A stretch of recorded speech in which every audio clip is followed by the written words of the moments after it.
Welcome to the Fantasy Hockey Hacks podcast. I am your host, Bruce Gunther. At least I think I'm hosting tonight. I'm getting some nods, so that's good. Good. All right. We are at episode 173. Hopefully I got that number right too. NHL Fantasy Preview for week 22. Joining me this evening from their homes, it looks like. No odd places tonight. We have Tyler Holman. Welcome, Tyler. Hey, guys. And from his basement in his house, Devon Davidson. Hey guys, how you doing? Good to see you. Good stuff. So lots of stuff went on last week. That little thing called Trade Deadline. I don't know.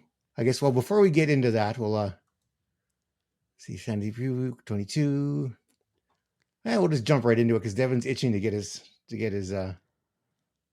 opinion out. So we'll quickly jump into John's list here, and we're gonna put John on the list tonight because John didn't have anyone for the list, and well, we don't know where John is. So John, you're on the list. For John's list, if you're a regular listener of the podcast, you'll undoubtedly be familiar with John's list. It's John's shit list of players, past and present. We throw in the occasional commissioner, GM, coach, newsworthy topic from around the hockey world. And tonight we have a general manager on the list. And Devon, who would it be? Mr. Ken Holland. And I don't know, guys. Okay, so look, I've got Ken Holland on here because I think he's a lame duck GM. I think, and Tyler, you can correct me however you want to, but I just think that in my mind, in my opinion, this trade deadline was nothing short of a train wreck when you consider what the rest of the league did, specifically in the Western Conference. So you look at the Vegas Golden Knights, right? Those guys chat my ass. I'm so tired of that franchise. But they brought in Anthony Mantha. They brought in Noah Hannafin. They brought in, who else they bring in? Who am I missing right now? It's eluding me. Ninja Hurdle. Thank you. Yeah, that trade is also absolutely ridiculous. How did San Jose retain for 6 years? Who does that? That's why the guy that should be on your list is Mike Greer. Yeah. What a loser. Yeah. What a loser. Yes. It almost looks like he paid Vegas to take Hurdle's contract. That's almost what it looks like to me. He did. All the stuff he threw back at Vegas for Hurdle's contract, it's like, please take him from us. 2 third-round picks. Yeah. But how do you do this with, I know we weren't meaning to talk about San Jose, but they're so bad. Yeah. Carlson, Hurdle now, and Burns. Yeah. And they didn't really get much in the way of assets, really, to hold on to that money for that. Nobody does that. Nobody retains, because next year you can't retain on anybody, and you can't for the next 2 years at least. Yeah. Yeah. They got 2 years on Burns, 4 years on Carlson, and now 6 years on Hurdle. That's insane. It's outrageous, honestly. It's stupid, and we're going to talk about San Jose in a little bit here too, guys, because we've got a waiver wire target, which we don't generally recommend players from San Jose. But anyway, pretty brutal, not great. And then you look at Colorado. I think they address some areas of need there. They're obviously not happy with Ryan Johansson, so they send Bowen Byram out and get Mittlelstadt at second line center, which is fantastic. And then if Landeskog does come back at some point, they've got a lot of center depth, and then they bring in Sean Walker to fill in the hole left from Bowen Byram. And it's interesting how Buffalo's been utilizing Bowen Byram. We'll talk about him a bit later too. But anyway, Colorado gets much better. Vegas gets much better. Dallas gets Tanev. And I'm also pissed at the Calgary Flames because they elect to take that trade with Dallas, and then they send Hannafin in division to the Vegas Golden Knights. If you didn't hate Calgary before as an Oilers fan, you should definitely hate Calgary now, because that was Bush League too. But anyway, back to my point about Ken Holland and Tyler, and then I'll let you go because I know you got lots of points here to talk about. So I just think this was the year, and he even said it in his own words, we are going all in. You can't look anyone straight in the face right now, today, on March 10th, and say that the Edmonton Oilers went all in when all they did was get Adam Henrique, who I'm fine with. I don't think it's a bad acquisition by any means. But they bring in Adam Henrique, Sam Carrick, and then a depth defenseman in Troy Stetcher. And I don't care. You could use all the adjectives you want for Troy Stetcher. Character guy, works hard. Apparently he can pass and he can skate, according to Ken Holland. So that's great. I hope so at the NHL level. So for me, honestly, absolute disaster. I maybe you don't need to make that many changes, and I hope I'm so wrong, and that I'm eating crow come June 25th. But right now, it's a pretty tough pill to swallow as a fan, and I think the fan base and the team itself deserved a hell of a lot better than what Ken Holland did at this NHL trade deadline. I'm now going to relax. Tyler, go ahead, buddy. Well, this deadline was set up by signing Connor Brown and giving him the bonus structure for whatever it was, 5 games played. That was set at that point on what the deadline was going to look like. Like 3 years in a row now, second pair right D, top 6 right wing, and a goalie. And 3 years, you don't address that. The only way that this team actually wins anything this year is just because of McDavid, Draisaitl. And then Henrique, I think, will have a big role in that, playing on the third line. But like you see in the first game, they put him on the second line.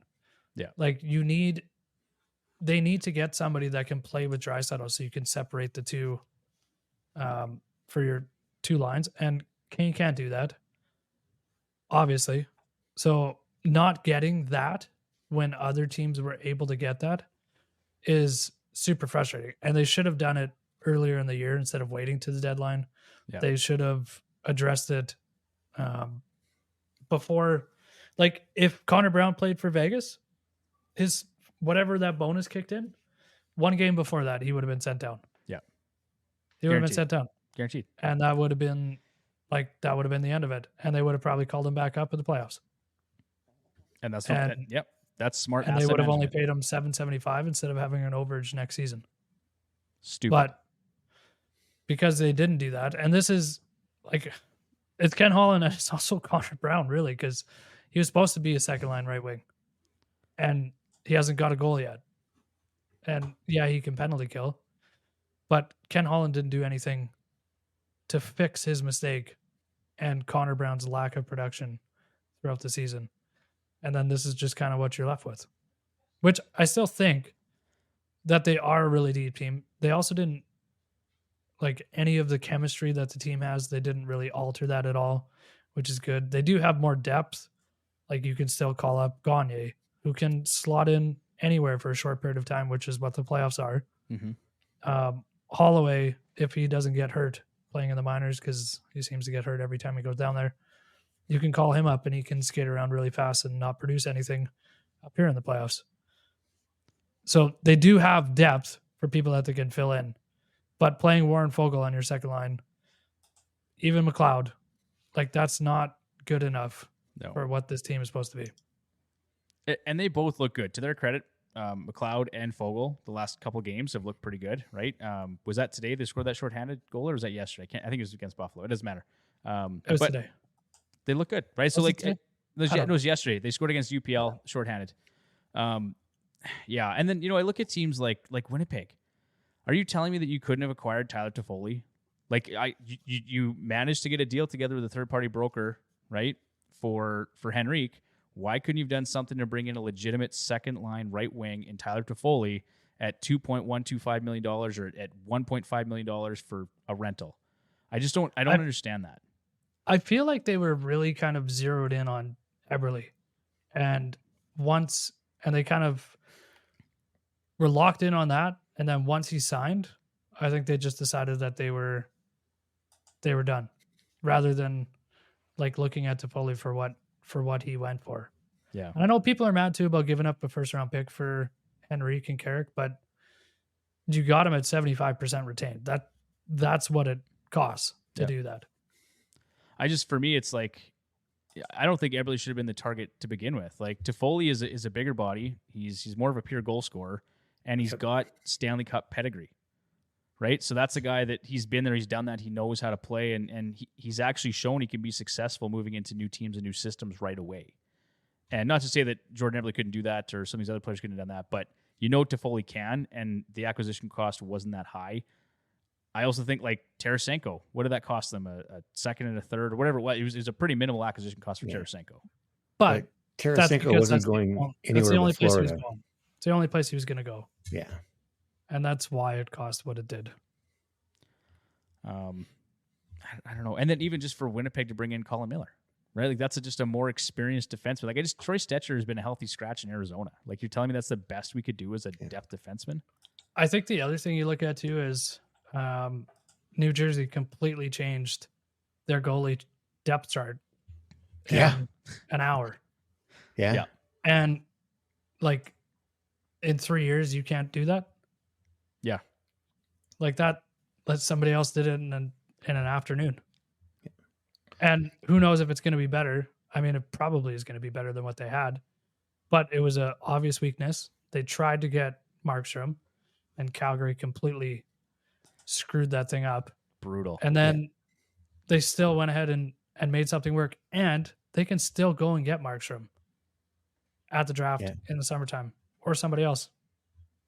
Yeah, they have those Gibson options. or whoever they want to go after. But I mean, Markstrom is that's a guy you should be, if you're Jersey, like that trade should have happened, and the fact that Murray Edwards and the ownership group kiboshed that trade is absolutely asinine. Like I just can't believe that. They'd rather get their playoff revenue for one single round, than actually set up their team for future success properly, and it's infuriating. Yeah, and it's just super frustrating that you see like that, using that as an example. They could have trade next year's, trade 2026 first round pick and CC and get somebody in that's better than he is. Yeah. And doesn't have a year left. And if it didn't work, then you go sign somebody. You go find somebody else. And you can actually make that difference. Because right now, like, they've basically told Stetcher, like, we'll see when we can get you in. Because they have to scratch Desharnais or CC to put them in. But we seen CC and Desharnais in the playoffs last year. Yeah. They were horrendous. Yeah. And you didn't do anything to fix that. Troy Stetcher is your solution. It's unacceptable. That is a problem. That is a real problem. It's not going to change. It's not going to get any better. And especially now that Vegas, Colorado, Dallas, and Winnipeg have all gotten significantly better. And time will tell if those acquisitions actually gel with their teams right away and if it translates to playoff success. But the fact that Edmonton literally did nothing is just so bad. And listening to Ken Holland talk on Oilers Now the other night, I think it was on Thursday I was listening to it, he basically told Stauffer after Wednesday's trade, yeah, I'm going to make a couple phone calls, but basically we're done. Like more than 24 hours before the deadline, he basically said we're packing it in. They shipped all of their like scouts and war room guys out of Columbus that night. They were supposed to go to the next city with them, and they just shipped them out. So, like, what about a guy like Provorov, right? Like, I don't know. Like, that's, to me, that would be an upgrade on CC. Yeah, I mean, if you look like at Vegas, nobody even talked about Thomas Hertl. No. And like they were able to get him in at 17% retained. Who knows if he's actually going to be any good there? Because I think there's something to it where just trading for every name that's out there, like you're running a junior team or an EA Sports team. Yeah. Like eventually that's going to catch up to you. I mean, they have traded every first round pick they've ever taken. Yeah. But they do trade for like guys that are still 28 to 32. And then they sign 30-year-old UFAs that are the top UFAs. So, I mean, you can keep winning like that, but you can see that they will do stuff that other teams just don't think of and just don't do when you clearly have a need. Yeah. Well, I think you hit the nail on the head there. And someone had mentioned it too I had read somewhere it's like McCrimmon because McCrimmon came from junior hockey, right? Yeah. He's treating this team like a junior hockey team. He's making moves like it's a junior hockey team. He's loading up like it's a 4-year cycle, right? Yeah. He's not afraid to go and do that, where we all know Holland, like most of us were surprised when he brought in oh crap, I forgot his name already. Last year. Ekholm? That's him. Brain fart there for a second. So we were all stunned when he brought Ekholm in, but really, if you look at all those teams that did something and you look at what the Oilers did, well, there's one reason why they did it. Those teams still have more cap space left than the Oilers do, even after all their moves. Yeah. Like Vegas has still got more LTIR space than we have cap space after all and the that, stuff they did. they're a bad example because Mark Stone will be injured every February until his contract runs out. Yeah. So that doesn't really count. But at the same time, this all started from signing Connor Brown to the contract, which I think we were all somewhat okay with, given the fact that he played with McDavid. They knew each other. He was like a 40, 50 point player before. Why couldn't he do it again? Yeah. To go from doing that to scoring absolutely no fucking goals. Or points, really, for that matter. Or points. I think he has less than, there's less than a goalie. I can't remember who the goalie is, but he has like 4 points points or something, right? Like nothing. Yeah. But doing that basically set what the lineup was going to look like because they didn't do anything else. Like Desharnais and Ceci were a problem in the playoffs. Skinner played terrible. What did they do? They gave Jack Campbell a therapist and gave Desharnais more ice time. And yeah, he's looked okay. He's looked better. But we know that they were a problem in the playoffs. He looked okay when he got called up last year. Yep. He looked terrible in the playoffs. So you're just hoping that they're not going to be like they were last year. And you're hoping that Skinner can keep playing like he is. Otherwise, you got Calvin Pickard. Well, now let's give Calvin Pickard some credit too, because he's looked really good. Like he's exceeded expectations, Tyler, right? Like he's been way better. You want to have him on your team in the playoffs? I don't. I really don't. But I'm just saying, like, he deserves a little bit of credit just given what he's done for the team to this point in the season. Sure. Name one playoff team that's sitting in the playoffs right now that has worse goaltending than Edmonton. Oh, I'd have to think about it, honestly. I Exactly. don't know if there's nobody. There's nobody. And I know most teams, if your starter goes down, you're probably in trouble. But if the guy that's not really a starter is your starter and goes down, you're in really big trouble. Yeah, like let's just go through the Western Conference here really quick. So you got Dallas, obviously they're set, right? Winnipeg set, Colorado set, Nashville set. Well, Colorado maybe with a question mark. Minnesota, they're set. They're wild card too, right? But I mean, Vancouver, Demko, Vegas has got two guys that can handle the load. Like you're right, Tyler. Like we have it's just if Skinner doesn't maintain that level of play and improve on his playoff performance from last year, they're in big trouble. Like what needs to happen is McDavid and Draisaitl need to do what they did in the playoffs previously, completely carry the team. Henrique has to be Pisani. CC and Desharnais need to actually be top four defensemen, which neither of them are. Mm-hmm. And Skinner needs to be Aiden Hill. And they got a really good chance. Sure. And if Skinner isn't Aiden Hill, then Jack Campbell needs to be. And that doesn't give me a lot of confidence. No, zero. And I just want to mention Tampa too. Like again, Tampa Bay is supposed to be done. They were going to miss the playoffs, whatever. They're a wild card team right now. They still went out and grabbed two pretty good players, Anthony Duclair and Matt Dumba. Like I'm not saying great players, but I'm just saying like they're still trying to add, and they're not going for it. They don't have Connor McDavid and Leon Draisaitl, and they're not Stanley Cup favorites by betting odds. Like it's insane to me. Yeah. But if Sergachev doesn't get hurt, that doesn't happen. Again, I get it, right? I get it. Up Carolina, right? They bring in Kuznetsov. They bring in Jake Gensel. Guys, Edmonton has done nothing but sit on their hands, and all these other teams are making moves. Carolina still has just over $3 million in cap space, even after all that. It's crazy. Anyway, we spent like 20 minutes on this, guys. I've said my piece. I'm done. Anything else you guys want to say before we move along here? Nah, I don't think so. I do really like what Colorado did by deciding that Johansson was a problem, dealing with it, giving up a first-round pick to do it. And Byram wasn't going to be like everybody that they have in their top four was all set. So you move him and you have a guy that can play second line center. I mean, that's a pretty good pretty good thing. The other thing is Calgary just trading for every Russian that's ever been born. I don't know what the hell they're doing. And then giving them contract extensions without them playing NHL games is pretty funny. I don't But he came from understand, guys. Vegas, so he should be good, right?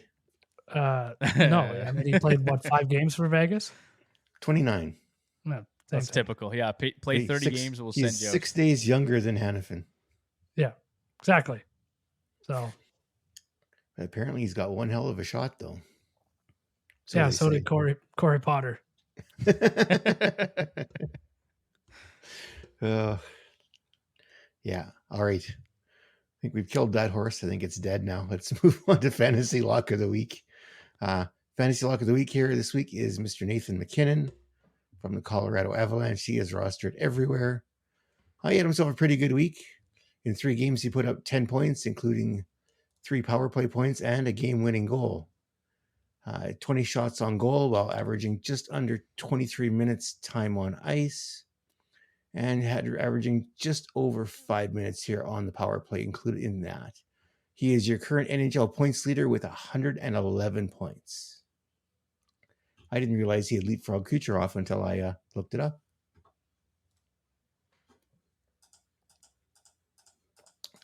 And then honorable mention tonight is from the Boston Bruins, Pavel Zacha. He had 7 points here, 2 goals, 5 assists over 4-game span. He had 3 power play points included in that and 2 game-winning goals. And he is still currently rostered 34% in Yahoo.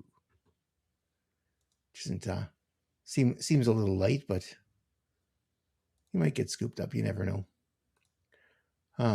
It's all right. Let us move on to Edgework. Did I delete the title? There we go.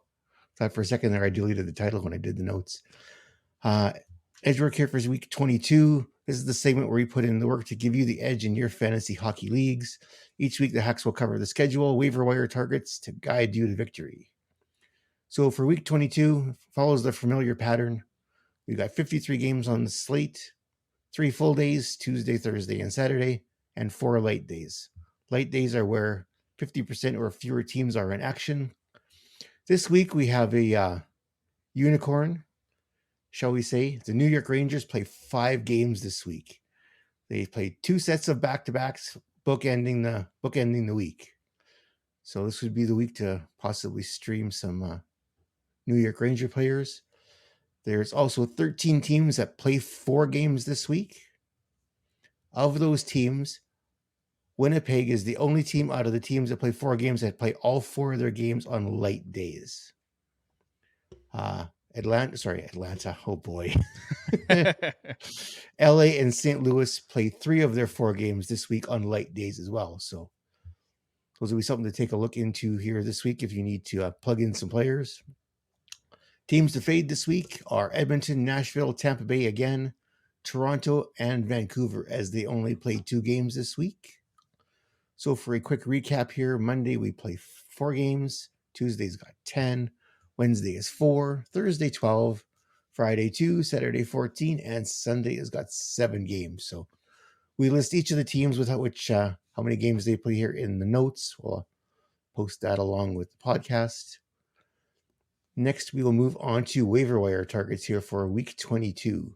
So our waiver wire targets will be focused on players that are rostered 50% or less in Yahoo or Fantrax leagues.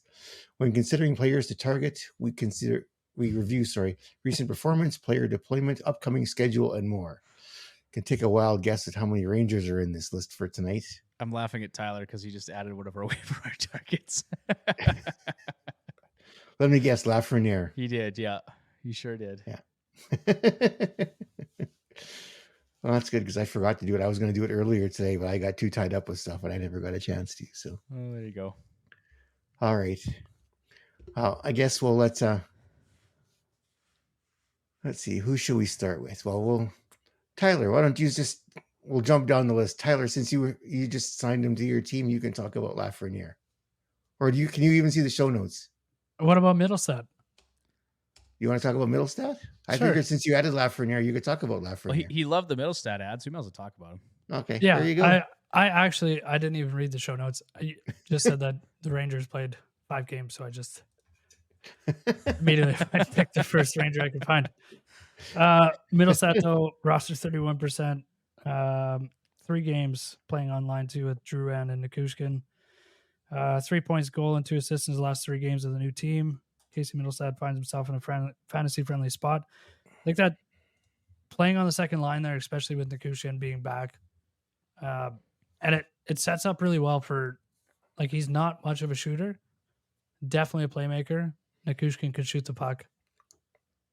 I think it's a good spot for him. It's exactly what they need. They need a second line center, and it sounds like Landeskog is going to be out now until at least May. So there's a chance they'll come back if they make it far enough. But yeah, Mittlelstadt was needed there for sure. All right. Moving on, we will talk about Mr. Anthony Duclair from now the Tampa Bay Lightning. He is rostered currently 6% and rising quickly. They've got 2 games this week. He's playing on line 2 with Stamkos and Cirelli. With his trade to Tampa Bay, Duclair received a huge upgrade in talent that he's playing with and has seemed to have settled in nicely so far. His first game with the Lightning, he had a goal and an assist. This gives Duclair 6 points in his last 2 games? 3 games. 2 games? His last game with San Jose was pretty good too. Great deployment on the second line and second power play unit, so Duclair could be a sneaky good pickup here for the rest of the fantasy season. I thought he would have been a great fit with Edmonton, especially given his cap hit. Like, that's something that they could have made work. Yeah. And they could have made it work for a similar return. Yeah, that's kind of who I was thinking they should have got. But yeah, everyone seemed to be, at least everyone on Twitter or X was fixated on Eberle. It's like, no, we had him here once and it didn't work out then, and why is it going to work now? Like, I think the speed factor with Duclair would have, if it wouldn't have fit with Draisaitl, he would have been able to play anywhere else in the lineup, just based on that. Yeah, no, I thought that would be someone the Oilers should have gone after, but they didn't. Devon, would you like to talk about Mr. Roslovic? Yeah, I really like this for the New York Rangers, just adding a little bit of more depth up front. So Jack Roslovic, right wing eligible for the New York Rangers, rostered in 6% of Yahoo leagues, 21% in Fantrax. Again, 5 games on the upcoming schedule: New Jersey, Carolina, Tampa, Pittsburgh, and the Islanders.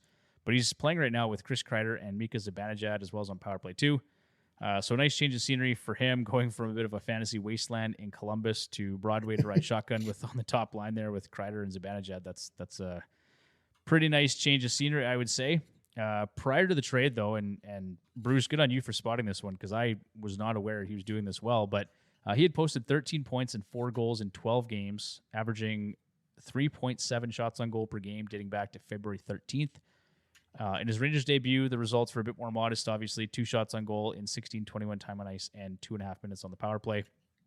But given the current line mates and the schedule, he looks like a great streaming option, and he's probably going to acclimate just fine and be a nice fantasy piece for the remainder of the season.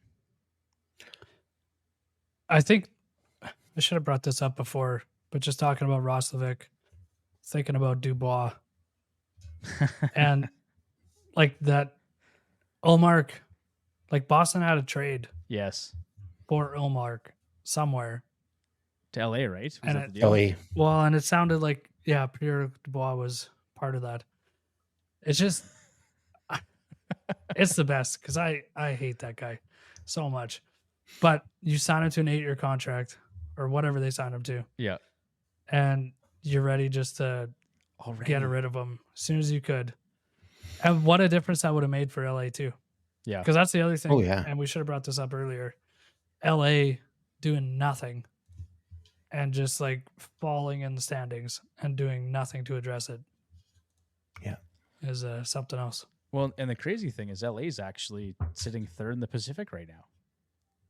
Like, they're still 6 points back of Edmonton. So, and they do have players coming back from injury, but how do you not do anything? Well, they had that trade in place, it sounds like, and Ullmark kiboshed it, right? Is what I read. Yeah. Yeah, Ullmark didn't want to go to California. Just crazy to me. I mean, could you imagine with LA with Ullmark right now? It's terrifying. I don't want any part of that. I'm actually really glad he nixed the trade, but Yeah. But that shows you that, I mean, they're going to move him at the draft or. They need to, right? Like you've got this asset sitting there and you can't ride that tandem forever. Like you need to optimize your situation and get some assets for him. But New Jersey's got some pretty good options going into the offseason. Yeah. Regardless of what happens this year. So Allmark had a 15 team no trade list. So obviously LA was on that on that list. If there's any justice in the world, the Vegas Golden Knights will miss the playoffs and the Minnesota Wild will squeak in. I hope so. It would be the funniest thing in the world if Vegas just keeps losing, screwed up any kind of chemistry that they had by just throwing names into the team. Yeah. And like it was really hinging on Hayden Hill, who was nobody until he was somebody. Yeah. Last year. And only somebody in the playoffs, right? Because they rode Thompson through Thompson and everybody else through the entire season because Hill was because Hill was hurt for most of the season, I think. Yeah. But it would be awesome. It would be. It would very much be. All right, let's move on to Tyler. Guess who's next? Lafreniere. There you go. Roster 42%. Like there's a lot written here, but they have 5 games. So and he's playing on the second line. So that's how you can tell which one's Devon writes and which one's I write. Mine are a lot shorter. Yeah, there's too much there to read. He's playing on the second line. Yeah. Not Devon, you did really good. This is all really good info. Second line, 5 games. Second line with Panarin and Trocheck, and he's looking great. 51-point pace this season. That's going to be a new high for him. So he looks good. And what the other thing I'll just mention, Tyler, that I did notice was his ish Bruce under 15%. So that's pretty reasonable. Nice. And his IPP is at 57%. So it kind of looks like his production actually might be sustainable based on what I've seen there. But we'll see 8 points and 4 goals his last 9 games. Hope it's sustainable because it's not that great. At least for the next week, Tyler. Yeah. No, this is a big week. Yeah. Definitely. All right. We'll move on to Devon. You like the next guy. You can talk about the next guy. Oh, sure. I was quite impressed. Talk about the San Jose Sharks. What a dumpster fire for fantasy. There's really, you look at that roster, there's like 2 or 3 actual NHL players on that team right now. It's really sad. If I'm Vitek Vanacek, I am pissed that I went from New Jersey to San Jose. Trash. Like, aside from the contract that Couture has, like, you have to be pissed too. And he's hurt all the time, so maybe he just rides off in the sunset, goes surfing for the rest of his contract. But Vlasic, it's ugly. It sucks. It's really ugly there. So Michael Granlund, center right wing eligible for the Sharks, 15% rostered in Yahoo, 36% in Fantrax. They do have 4 games on the schedule, so at Philly, at Pittsburgh, at Columbus, and at Chicago. So the schedule actually does look pretty appealing. It's probably as fantasy-friendly as it's ever going to get for the San Jose Sharks this week. He is on the top line right now with Barabanov and Fabian Zetterlund, and on power play 1. And as the old saying goes, Bruce, somebody's got to score on that team, right? So why not Mikael Granlund? Yeah. 11 points, 4 goals, 8 of those points on the power play in his last 11 games played. He's averaging just over 3 minutes on the power play, 80% power play share, and 21:35 time on ice. Massive minutes. He's on pace for 66 points this season, which is his best rate of production since 2017-2018 when he was with the Minnesota Wild. So lots of things there to like on the surface anyway. At least as a streaming option for this week. So you want to take a wild guess at who San Jose's goalie tandem is right now? You better inform me, Bruce. Cromack. Magnus Krona. And Devon Cooley, who they just got from Buffalo Sabres. Woof. Vanacek and Mackenzie Blackwood are both on IR at this point in time. So has Cooley ever played an NHL game? Because he had to be like third or fourth or fifth. He was an AHL goalie. But and then Krona is an emergency call up because they traded MacKinnon. So oy. Like what a mess. It's ugly. What a mess. I don't know. You probably should have just put a sheet of plywood up instead of putting a goalie in it. Just go with 6 players and a sheet of plywood. If you can get it through the plywood, you're good. Well, this is obviously all part of their plan, right? It's Yeah. they're trying to fail here at this point. So This is where I would like to see, when the season ends, I'd like to see 2 tournaments. One tournament for the Stanley Cup, the other tournament for first overall pick. That's how I'd like to see it. Then you wouldn't see stuff like this. They would actually have to try and win. isn't the PWHL doing something kind of like that? Very similar. Yeah, they've got a point system. I haven't read the intricacies of it, but they've got a point system that's they're using. I'd actually like to see a tournament. It doesn't have to be as long as the Stanley Cup. Like make it all best 2 of 3, and then the final is like a best 3 out of 5 or something like that. It doesn't have to be. But the players don't give a shit about that. No, I know, but it's good. Like what are you gonna be like? Yeah, everybody blocking shots with our faces so we could get that first overall pick, so we could get that kid that nobody knows. Yeah. Like that would just never happen. Yeah, or at least just like maybe not a separate tournament, but I do agree. I think like maybe if you incentivize them even just during the end of the regular season, like the team with the best, if you're out of the playoffs, the teams with the best point percentage trade deadline to the end of the regular season, you're going to get the best odds in the draft lottery or something like that. I just to try and avoid the tanking, because it becomes so obvious, right? Like, I mean, I don't know. Like you look at Chicago to a certain extent. You look at San Jose, like they're going to be terrible for years. Part of it for me is just like the product, the on ice product for the fans, right? If I'm paying say $200 or $300 for a ticket and I'm in San Jose, whatever the case may be, I still want to see some good hockey, right? Yeah. Like San Jose is paying $5.6 million for players that aren't even on their team right now. Just this year, yeah. But that's the thing. That's what makes teams try to win again, is when people stop going and you have no revenue. Like if that's what it takes to do it, you're never going to get away from, like, Edmonton got how many first overall picks and they tried to change the lottery odds. Like you can't. Yeah. You know, maybe. Sorry, Tyler.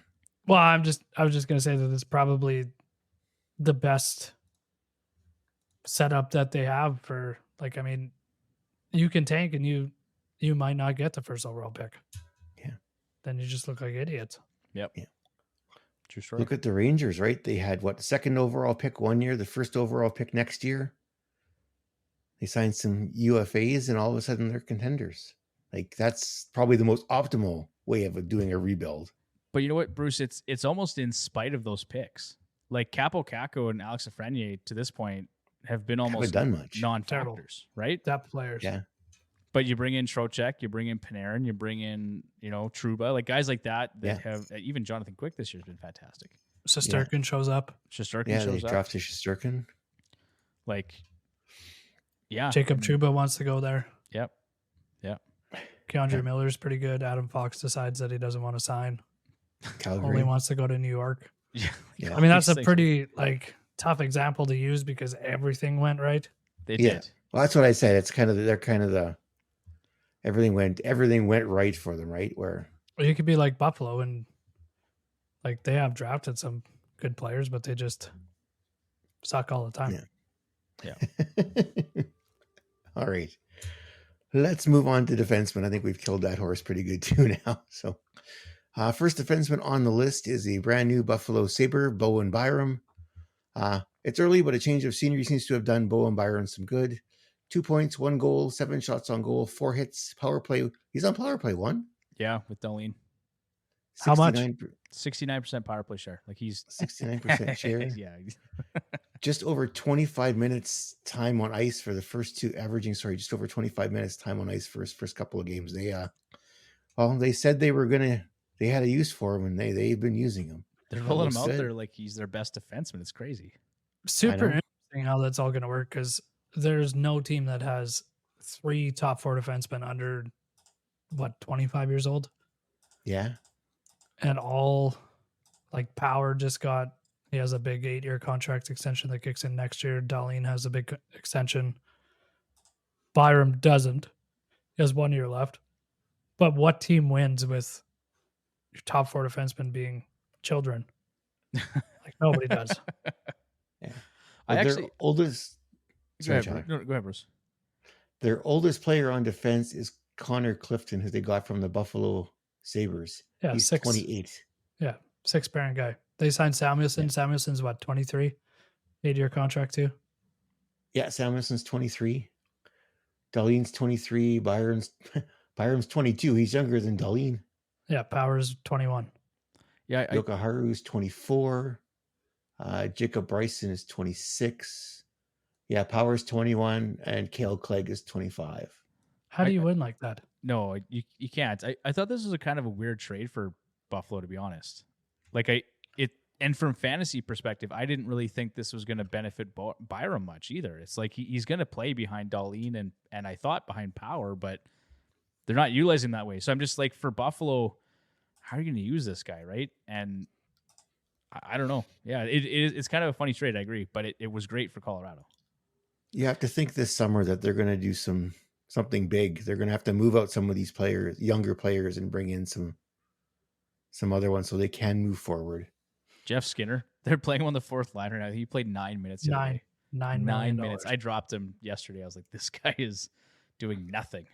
But it's so weird. It's like an NHL 24 team where you just decided that you wanted, like, you traded for every player that had like an elite potential, and you just like brought them all in, and then just trying to figure out how to win that way, which I don't see happening. Like Tage Thompson's not very old. No, Your best forward. No, Like, Thompson is 26. Yeah, and Devon Levi, like 20. So the whole, like, we already know that you don't win with a 20-year-old goalie and 6 defensemen under 26 years old. we've seen it. So it's just we have. It doesn't work. Even if they are gonna be really good players, like, it just doesn't work. So you would think that maybe they're gonna trade Power or something like that to get a better forward. I don't know. It's just a super interesting setup. You need a situation like what you see in Dallas right now, where you can bring in guys like Logan Stankoven and Wyatt Johnston, and they can play behind veteran players and learn from veteran players, right? You need to insulate your young guys like that for sure. And if you don't, it's just never going to work. We saw it in Edmonton for years, right? It was like, let's roll out the young kids. They can run and gun, and they're going to get thrown to the wolves, and it's going to work, right? We'll win games. Well, no, it doesn't really happen that way. So, Because that's what Anaheim did with Getzlaf and Perry, right? In their Stanley Cup season, they were playing on the third line. Yeah, it's just like they're just going to keep on having a good, like, fantasy team, not a real team. Yeah. But super interesting. yeah. All right. Who wants to talk about our next contestant? I'll talk about him, Bruce, quick. I feel like we're. He's like, no. I don't think either. We're kind of scraping the bottom of the barrel. Bowen Byram was really our big ad this week, which is interesting. He's only 26% rostered. But anyway, Ryan Pulock, rostered in 7% of Yahoo leagues, 23% in Fantrax, 4 games on the schedule: LA, Buffalo, Ottawa, and New York. And he's playing on the second pairing with Alexander Romanov, as well as on power play 2. 4 points, 1 goal, +5, 1 power play point, 5 hits, 10 blocks, just about 40% power play share, and just under 22 minutes time on ice in his last 5 games played. He's on pace for just 26 points over a full 82-game season, but offensively, he's starting to warm up a little bit here and provide some nice category coverage. And when you consider that 4-game schedule, he does look, and 2 of them being on off nights, he does look like an interesting ad for next week. Yeah, it's good streaming option, especially for the categories, right? And in deeper, it's more of a deep league ad too, I'd say. But anyway, D options were kind of scarce this week, Bruce. Yeah. I'll since this was my ad, I'll do the next one here, so Tyler doesn't have to do this one. Although it only has 4 lines, though, Tyler, unless you really want to. No. Okay. Next one on the list is also from the New York Rangers this week. Keandre Miller, rostered 39% in Yahoo. So we've mentioned previously they've got 5 games this week here. He's playing on the second pair with Braden Schneider, and Miller is not seeing any power play time at this point. Reason why we got him on here, it's a deep league thing as well. Points, he's only putting up, I think he's on a 32-point pace for this year. So you're not going to get many points out of him, but he's got some good category coverage. He's currently averaging 1.82 hits per game and 1.51 blocks per game. So if you're in a league that uses blocks, 5 games this week, he'd be a good one to slot in there to fill up some of those stat sheets this week for you. And that rounds us out our defensemen. Let's move on to goaltenders. Who wants to do the first one? Because I can't pronounce his name to save my life. UPL. 66%. There you go. 30 games, 9 straight quality starts, 2 goals or less in those 9 starts. Probably the biggest thing is a 6.44 goals saved above expected. We were just talking about them. I would be scared. I mean, the numbers are great there, but given that they're basically a junior team, I don't know. But I mean, it is garbage time too, given where they are. Some of those teams that are out of it play a lot better because they're out of it. I like UPL this week, Tyler, just because they played Detroit twice, and Detroit, like I was rostering Alex Lyon for a long time. That guy gave up like 4 goals or more in his last 5 or 6 starts. They've been absolutely atrocious defensively. So that's not good. Yeah, two games against those guys, I'm probably comfortable rolling out UPL, especially with a .928 save percentage in his last, whatever it was, 9 games. And I had him this week, Bruce. I picked up UPL yesterday. Goalied the hell out of the Oilers. Goalied the hell out of the Oilers, yeah. And I kind of that's a gamble, right? It's one of those boomer bust picks. It's like Edmonton's going to get a pile of shots on goal, and if UPL stands on his head, then it's going to pay off for you. I watched the first period, and I'm like, great start, but it's going to be ugly at the end of the game, and it was. Yeah. Well, and again, going back to Ken Holland, and I'm really briefly, but post-trade deadline, they lose to Columbus and Buffalo. Yeah. Not a good look. Yeah, that's yikes. All right. Next one on the list, I'll do this one because I put these 2 guys on here. Jake Allen and Kaapo Kähkönen from the now the New Jersey Devils. So they're rostered 13% and 6% respectively.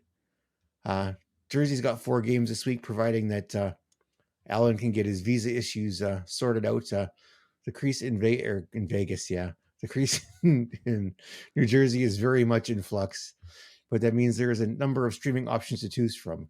Dawes has started the last 5 or 6 games for Jersey, with those being brilliant quality starts and 2 of them being absolute stinkers. Yeah, it's going to be a roll of the dice to see who's going to start here until everyone arrives in Jersey, because I don't know if Allen has got his visa issues over yet. I think Kähkönen's finally there.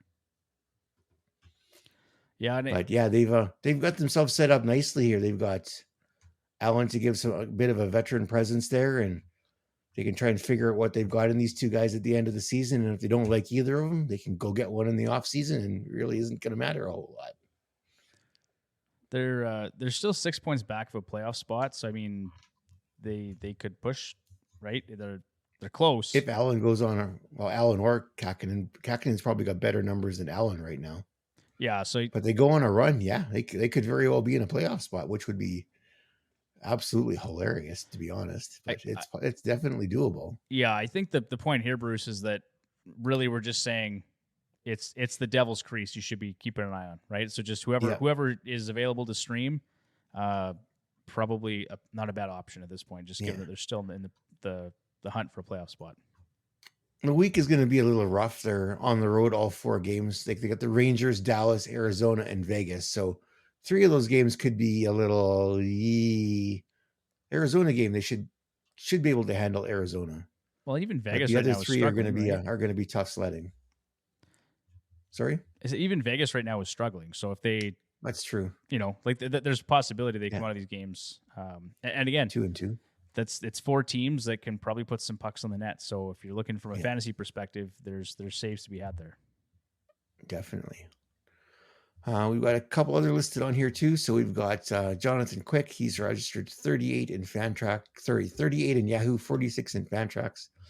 As we mentioned, the Rangers benefit from the rare 5-game week here on the upcoming schedule. So he should get at least 2 starts on the back-to-backs here. He's currently sporting a 245 goals against average and a 916 save percentage.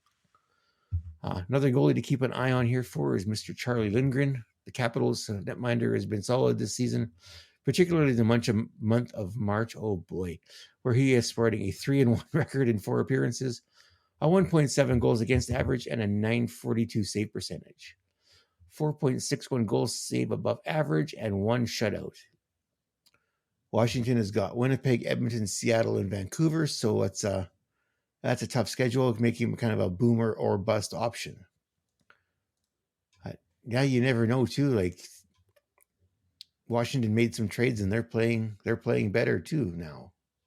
And well, they're just 3 points back too, numbers. Yeah, like it could get real interesting there all of a sudden. Yeah. Except we know Pittsburgh isn't going to get anywhere, so it's so sad. It's so sad. Anyway. It's really so sad. Oh, yikes! Yeah, yikes! All right, do we have anything else we want to talk about?